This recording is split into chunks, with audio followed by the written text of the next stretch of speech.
नमस्कार। आइए शुरू करते हैं अपना नया टॉपिक जो है रचना के आधार पर वाक्य भेद एवं वाक्य रूपांतरण। ठीक है। वाक्य क्या होता है? सार्थक शब्दों का वह व्यवस्थित समूह जो किसी विचार को पूर्ण रूप से व्यक्त करता है वाक्य कहलाता है। इससे पहले हमने पदबंध पढ़े थे। पदबंध में क्लियर किया था हमने कि शब्द कैसे होता है, पद कैसे बनते हैं। ठीक है। और जब उन शब्दों को व्याकरण की दृष्टि से हम व्यवस्थित कर देते हैं तब वो हमारा वाक्य बन जाता है। या फिर हम ये कहें कि सार्थक शब्दों का वह व्यवस्थित समूह जो किसी विचार को पूर्ण रूप से व्यक्त करता है तब वह वाक्य कहलाता है। वाक्य के दो अंग होते हैं, उद्देश्य और विधेय, जिन्हें हम इंग्लिश में सब्जेक्ट एंड प्रेडिकेट कहते हैं। जिसके बारे में कुछ कहा जाए वो हमारा सब्जेक्ट होता है, उद्देश्य होता है। उद्देश्य के विषय में जो कहा जाए वो हमारा प्रेडिकेट होता है, मीन्स विधेय होता है। अब अर्थ के आधार पर और रचना के आधार पर दो भागों में हमने वाक्य को डिवाइड किया है। अर्थ के आधार पर हम 9th क्लास में पढ़ चुके हैं। अर्थ के आधार पर वाक्य के 8 भेद होते हैं, जबकि रचना के आधार पर 3 मुख्य भेद होते हैं। ठीक है। सरल वाक्य, एक मुख्य क्रिया होती है। संयुक्त वाक्य, जिसमें समुच्चय बोधक से हम 2 स्वतंत्र वाक्यों को जोड़ते हैं। मिश्र वाक्य, जिसमें एक मुख्य प्लस एक आश्रित उपवाक्य होते हैं। ठीक है। इन्हें अभी हम डिटेल में समझेंगे तो आपको पूरा अच्छे से समझ आएगा। सरल वाक्य क्या होता है? सरल वाक्य जिस वाक्य में केवल एक ही मुख्य क्रिया या विधेय होता है उसे सरल या साधारण वाक्य कहा जाता है। उसमें हमारे सामने 2 या 3 क्रिया नहीं होती, एक वाक्य में एक ही क्रिया होती है, इसलिए उसे सिंपल सेंटेंस या सरल वाक्य कहा जाता है। इसमें एक या एक से अधिक उद्देश्य मीन्स कर्ता हो सकते हैं, परंतु मुख्य क्रिया हमेशा एक ही रहेगी। इस बात पर फोकस करना है हमें कि क्रिया बस एक ही होगी, कर्ता चाहे एक हो, 2 हो, कितने भी हो सकते हैं, लेकिन क्रिया एक ही होगी। इसमें कोई योजक काव्य जैसे और, कीट आदि ऐसे स्वतंत्र वाक्यों को नहीं जोड़ता। सिंपल सेंटेंस बिल्कुल अपने आप में सिंपल ही होते हैं, सरल ही होते हैं, क्योंकि वो बिल्कुल सरल तरीके से लिखे जाते हैं।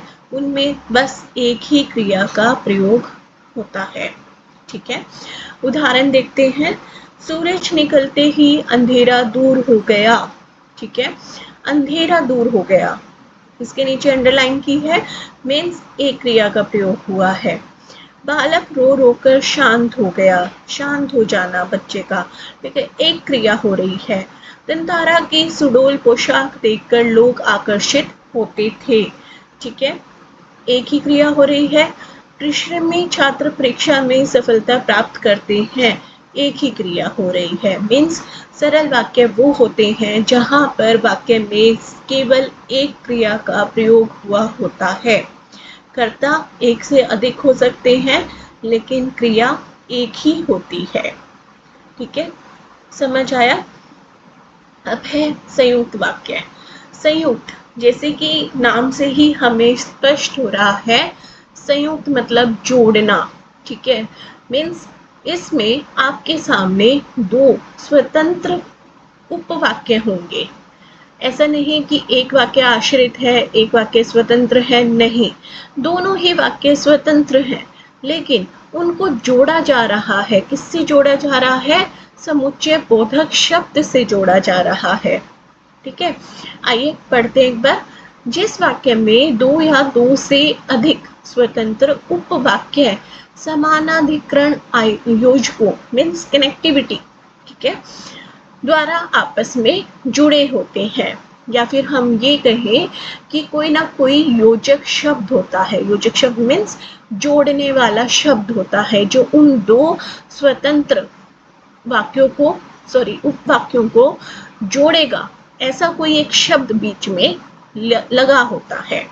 ओके, यदि इन वाक्यों से योजक शब्द हटा दिया जाए तो दोनों वाक्य अपना स्वतंत्र अर्थ देते हैं, पूरा पूरा अर्थ देंगे। ठीक है, वो किसी पर डिपेंड नहीं होंगे। जैसे हमने लिखा सूरज निकला, सूरज निकल गया, रोज निकलता है, ठीक है, पूर्व दिशा से निकलता है, तो वो एक अपने आप में संपूर्ण वाक्य है। अंधेरा दूर हो गया, अंधेरा दूर हो गया, अगर हम सिर्फ इतना वाक्य पढ़ें तो ये भी अपने आप में एक पूर्ण वाक्य है, एक स्वतंत्र वाक्य है। लेकिन सूरज निकला और अंधेरा दूर हो गया, जब बीच में एक समुच्चय बोधक शब्द आ गया, एक ऐसा शब्द आ गया जो इन दो वाक्यों को आपस में जोड़ रहा है, तो मीन्स हमारा कौन सा वाक्य होगा? संयुक्त वाक्य होगा। ओके, और उदाहरण पढ़ते हैं। उसने बहुत परिश्रम किया, एक पूर्ण वाक्य यहाँ खत्म हो रहा है। ठीक है, वो किसी पे आश्रित नहीं है, ये वाक्य किसी पे आश्रित नहीं है। उसने बहुत परिश्रम किया किंतु सफलता नहीं मिली, किंतु शब्द आ गया बीच में, इसीलिए ये दो वाक्य आपस में जुड़ गए। और आपस में जुड़ना यानी कि संयुक्त वाक्य, संयुक्त हो जाना। ठीक है, आप चाय पिएंगे या कॉफी लेना पसंद करेंगे। बादल घिरे इसलिए वर्षा होने लगी। तंतारा ने तलवार निकाली और धरती में घोंप दी। जब आपके सामने, एक बार मैं दोबारा बता रही हूँ, जब आपके सामने दो स्वतंत्र उपवाक्य होते हैं, लेकिन वो दोनों स्वतंत्र उपवाक्य किसी ना किससे जुड़े होते हैं? योजक शब्द से जुड़े होते हैं। वो कौन से हो सकते हैं? और, तथा, एवं, या, अथवा, किंतु, परंतु, लेकिन, इसलिए, अतः, न, अन्यथा। ऐसे शब्दों से दो वाक्यों के बीच में जब ऐसे कोई शब्द आ जाते हैं और वो दो सेंटेंस को आपस में जोड़ते हैं, तो मीन्स आपका संयुक्त वाक्य होता है। ओके, अब बात करते हैं मिश्र वाक्य की। ठीक है, सबसे पहले हमने पढ़ा साधारण वाक्य, जिसे हम सरल वाक्य भी कहते हैं, जिसमें एक क्रिया होती है। ओके, संयुक्त वाक्य जिसमें दो क्रिया हुई, सूरज निकलना, सूरज का निकलना, अंधेरा दूर हो गया, दूर हो जाना। ठीक है, हर एक वाक्य में दो क्रिया भी हुई हैं और साथ साथ एक योजक शब्द भी आया है। ठीक है, लेकिन मिश्र वाक्य क्या होता है? मिश्र वाक्य में एक प्रधान उपवाक्य होता है और दूसरा आश्रित उपवाक्य होता है। मीन्स उसमें दोनों स्वतंत्र नहीं होते, उसमें एक डिपेंड रहेगा दूसरे पर, चाहे वो आगे वाला हो सकता है वाक्य, चाहे वो पीछे वाला वाक्य हो सकता है। जैसे हमने संयुक्त में पढ़ा, मीन्स मैं आपको दोबारा इसलिए समझा रही हूँ कि आप कंफ्यूज नहीं होना है। ठीक है, जैसे हमने पहला पढ़ा सूरज निकला, एक स्वतंत्र उपवाक्य, अंधेरा दूर हो गया, एक स्वतंत्र उपवाक्य। दोनों आपस में अगर हम चाहें तो ना भी जोड़ें, क्योंकि हमें पूर्ण अर्थ मिल रहा है। लेकिन जब एक वाक्य दूसरे पर डिपेंड हो, ठीक है, तो वहां पर मिश्र वाक्य होता है। ठीक है, आइए समझते हैं कैसे। जिस वाक्य में एक प्रधान उपवाक्य मीन्स प्रिंसिपल क्लॉज और एक या अधिक आश्रित उपवाक्य मीन्स सबऑर्डिनेट क्लॉज हो, उसे मिश्र वाक्य कहा जाता है। आश्रित उपवाक्य अपने अर्थ के लिए प्रधान उपवाक्य पर निर्भर करता है। ठीक है, मीन्स जैसे ही सूरज निकला, अब आपके माइंड में क्वेश्चन आया होगा, तो क्या हुआ, है ना? आप इस वाक्य को इस तरह से भी समझ सकते हैं कि जो भी उदाहरण होगा ना, वो कहीं ना कहीं आपके माइंड में क्लिक करेगा कि अच्छा फिर क्या हुआ, उसने क्या कहा होगा या कैसे हुआ होगा। ठीक है, तो जैसे ही सूरज निकला तो आपके माइंड में आया ना, फिर क्या, वैसे ही अंधेरा दूर हो गया। इसमें समझने के लिए हमें ये देखना होगा कि इस तरह के शब्द जो मैंने यहाँ पर लगाए लिखे हैं, वो शब्दों को ध्यान में रखना होगा। ठीक है, आपने ये तो समझ लिया कि एक आश्रित उपवाक्य है और एक प्रधान उपवाक्य है। ठीक है, लेकिन ये ऐसे शब्द जो आपस में दोनों वाक्यों को जोड़ेंगे, आगे पीछे से दोनों तरफ से जोड़ेंगे, तो वो आपका मिश्र वाक्य कहलाएगा। जैसे ही सूरज निकला वैसे ही अंधेरा दूर हो गया। शिक्षक ने कहा, क्या कहा ना, सबके माइंड में यही आया, क्या कहा, कि। अब ये वाला की और बड़ा की, जिस पे बड़ी की मात्रा लगती है, बच्चों में बहुत कंफ्यूजन है इन की। ठीक है, छोटी की तब लगाई जाती है जब सेंटेंस को जोड़ा जाता है। ठीक है, लेकिन यहाँ पर सिर्फ एक वर्ड आया है, तो आपको कंफ्यूज नहीं होना कि ये हो सकता है संयुक्त वाक्य हो, नहीं। ये भी तो समझो कि यहाँ पर आपके माइंड में क्वेश्चन मार्क भी तो आया कि शिक्षक ने कहा, अब भी वो आश्रित है किसी पर, है ना। तो इसीलिए क्या कहा आपके माइंड में आया कि कल अवकाश रहेगा।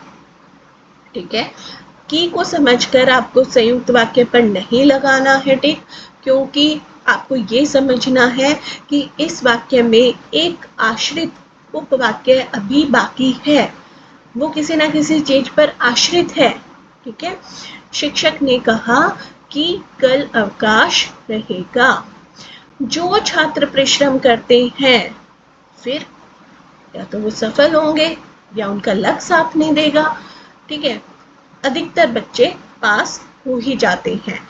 तो जो छात्र परिश्रम करते हैं वे परीक्षा में सफल होते हैं। यदि वर्षा अच्छी होगी, फिर से माइंड में कुछ क्लिक हुआ कि क्या, तो फसल भी अच्छी होगी। अगर वर्षा अच्छी होगी तो फसल भी अच्छी होगी। वह वही लड़का है। अब तुम्हारे माइंड में फिर से क्लिक हुआ ना कि क्या, उस लड़के के बारे में क्या बताएंगे, क्या बताया जा रहा है। वह वही लड़का है जिसे कल पुरस्कार मिला था। ठीक है, इस तरह से हमें समझना है कि मिश्र वाक्य में दो अलग अलग वाक्य रहेंगे। दो अलग अलग वाक्य से कहने का मतलब है कि एक प्रधान उपवाक्य होगा और एक जो है उस पर आश्रित होगा। ठीक है, और बीच में आपका कोई ना कोई योजक शब्द रहेगा, व्यधिकरण योजक होगा वो। ठीक है, और कौन कौन से शब्द हो सकते हैं वो, की, छोटा की, जो, जिसे, जिसको, जब तक, जैसा वैसा, जहां वहां, यदि, तो, क्योंकि, यद्यपि, तथापि। ठीक है, आगे करते हैं। आश्रित उपवाक्य के 3 भेद होते हैं वैसे तो, संज्ञा उपवाक्य, विशेषण उपवाक्य, क्रिया विशेषण उपवाक्य। ठीक है, तो एक बार पढ़ लेते हैं, बाकी मुझे लगता है कि जो मैंने पहले आपको एक बार बता दिया है मिश्र वाक्य के बारे में वो सफिशिएंट है। ठीक है, प्रधान उपवाक्य की संज्ञा का कार्य करें, प्राय की योजक से शुरू होता है। ठीक है, जैसे मैंने अभी की वाला उदाहरण समझाया था। विशेषण उपवाक्य, प्रधान वाक्य की संज्ञा सर्वनाम की विशेषता बताए और वो किससे प्रारंभ होते हैं, जो, जिसे, जिसका से प्रारंभ होते हैं। क्रिया विशेषण उपवाक्य, प्रधान उपवाक्य की क्रिया की विशेषता, समय, स्थान, रीति, कारण बताए। ठीक है, अब एक बार दोबारा रिवीजन कर लेते हैं इसके। सरल वाक्य, जैसे सूर्योदय होने पर पक्षी चहचहाने लगे। पक्षी चहचहाने लगे, एक ही क्रिया का प्रयोग हुआ है, मीन्स वो सरल वाक्य है। सूर्योदय हुआ और पक्षी चहचहाने लगे, मीन्स संयुक्त वाक्य है। ठीक है, क्यों हुआ, क्योंकि बीच में और का प्रयोग हुआ है। और अगर हम इसी वाक्य को इस तरह से लिखें कि जैसे ही सूर्योदय हुआ वैसे ही पक्षी चहचहाने लगे, तो मीन्स मिश्र वाक्य है। ओके, सेम ऐसे ही दुकानदार के पास जाकर मैंने सामान खरीदा, सरल वाक्य। मैं दुकानदार के पास गया। ठीक है, मैं गया, वो एक वाक्य खत्म हो रहा है। और सामान खरीदा, सामान खरीदा, दूसरा वाक्य भी खत्म हो रहा है, पूर्ण है अपने आप में, लेकिन बीच में और लगा दिया, इसीलिए यहाँ पर संयुक्त वाक्य है। जब मैं दुकानदार के पास गया तब सामान खरीदा, या तब मैंने सामान खरीदा में मिश्र वाक्य है। एक वाक्य अधूरा है और दूसरा उस पर डिपेंड है। ओके। बीमार होने के कारण वह स्कूल नहीं आया, एक ही क्रिया का प्रयोग हो रहा है, इसलिए यहाँ पर सरल वाक्य है। ठीक है। वह बीमार था, एक स्वतंत्र वाक्य है जो पूर्ण है अपने आप में। स्कूल नहीं आया, ये भी पूर्ण है। ठीक है, लेकिन जब बीच में हमने एक वर्ड लगा दिया इसलिए तो वो क्या बन गया, संयुक्त वाक्य। वह स्कूल नहीं आया, क्यों नहीं आया, आपके माइंड में हुआ ना, क्यों नहीं आया, क्योंकि वह बीमार था। परिश्रमी बालक ही सफल होता है, एक क्रिया हो रही है इसलिए सरल वाक्य है। बालक परिश्रम करता है और सफल होता है, और शब्द आ गया बीच में, तो यहाँ पर आपका संयुक्त वाक्य है। जो बालक परिश्रम करता है फिर वह सफल होता है, तो यहाँ पर मिश्र वाक्य होगा।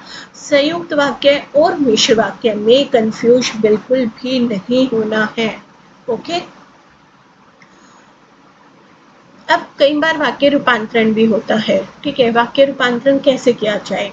जैसे संयुक्त वाक्य है हमारे सामने कि घंटी बजी और सभी छात्र कक्षा में चले गए, तो हम इसे सरल वाक्य में कैसे लिखेंगे कि घंटी बजते ही सभी छात्र कक्षा में चले गए। या फिर मिश्र वाक्य में लिखना है तो हम कैसे लिखेंगे कि जैसे ही घंटी बजी वैसे ही सभी छात्र कक्षा में चले गए। उसने बहुत कोशिश की परंतु हार गया, ये संयुक्त वाक्य है क्योंकि बीच में परंतु आ गया है, योजक शब्द आ गया है। अगर हम इसको सरल वाक्य बनाएं तो कैसे बनेगा कि बहुत कोशिश करने पर भी वह हार गया, एक ही क्रिया लगानी है आपको। ठीक है, और मिश्र वाक्य बनाना होगा तो कैसे बनाएंगे, यद्यपि उसने बहुत कोशिश की तथापि वह हार गया। एक और बात ध्यान रखना, जब आप जैसे ही का प्रयोग करोगे तो यहाँ पर वैसे ही आएगा, और जब आप यद्यपि का करोगे तो यहाँ तथापि आएगा। ओके।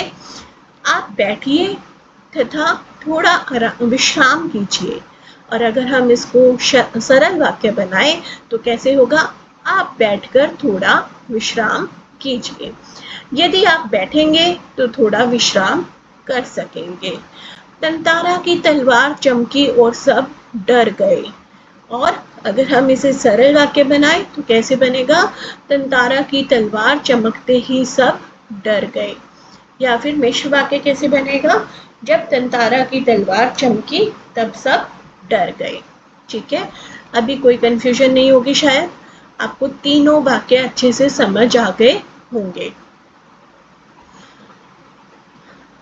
ऐसे ही यहाँ पर मिश्र वाक्य से सरल और संयुक्त बनाने के कुछ उदाहरण दिए गए हैं। यहाँ मिश्र वाक्य के उदाहरण हमने पहले दे दिए, फिर उनको सरल वाक्य में कन्वर्ट किया और फिर हमने संयुक्त वाक्य में किया। ठीक है,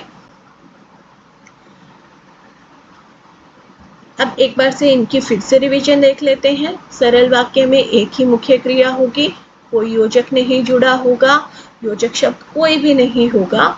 राम पुस्तक पढ़कर सो गया, एक ही क्रिया का प्रयोग हुआ है।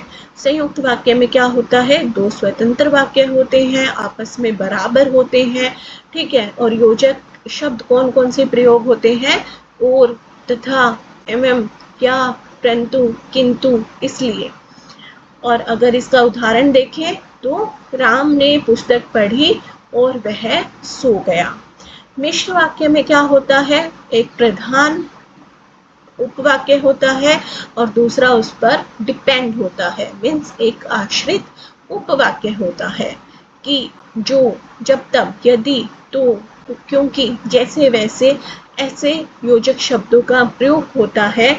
जब राम ने पुस्तक पढ़ ली तब वह सो गया। ठीक है, कुछ बोर्ड परीक्षा अभ्यास प्रश्न डाले हैं यहाँ पर। जैसे देखो, वामिरो रोती हुई घर पहुंची, हमें संयुक्त वाक्य में बदलना है। तो कैसे लिखेंगे? वामिरो रोने लगी और घर पहुंची। ठीक है।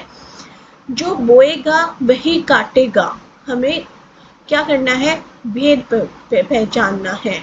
तो जो वो वाले शब्द किस में आते हैं? मिश्र वाक्य में आते हैं, इसलिए आंसर क्या होगा? मिश्र वाक्य होगा। सूर्यास्त हुआ और पक्षी बसेरे की ओर लौट चले, सरल वाक्य में बदलना है हमें। ठीक है। अभी यहाँ पर दो क्रिया हो रही है, सूर्यास्त का होना और पक्षी का बसेरे की ओर लौट जाना। ठीक है। अब हमें क्या करना है? एक ही क्रिया में परिवर्तित करना है। तो कैसे करेंगे? सूर्यास्त होने पर पक्षी बसेरे की ओर लौट चले। ठीक है। मूर्तिकार ने सुना और लाचार हो गया, अब हमें मिश्र वाक्य में बदलना है। जब मूर्तिकार ने सुना तब वह लाचार हो गया। तो आपको इस तरह से कुछ उदाहरण यहाँ दिए गए हैं कि कैसे संयुक्त वाक्य को सरल वाक्य में या सरल वाक्य को संयुक्त और मिश्र वाक्य में बदलना होता है। ठीक है। ये था आपका चैप्टर, जिसके 3 ही भेद थे और तीनों भेद बहुत आसान है। अगर आप ध्यान से सुनेंगे, समझेंगे तो बहुत आसान है, आपको थोड़ी सी भी कंफ्यूजन नहीं होगी। उम्मीद करती हूँ आपको पूरा टॉपिक अच्छे से समझ आया होगा। यदि आपको कोई भी प्रॉब्लम है, कोई भी क्वेश्चन आपको पूछना है तो आप मुझे कमेंट कर सकते हो। अदरवाइज मेरे चैनल को लाइक, शेयर और सब्सक्राइब कीजिए। Thank you.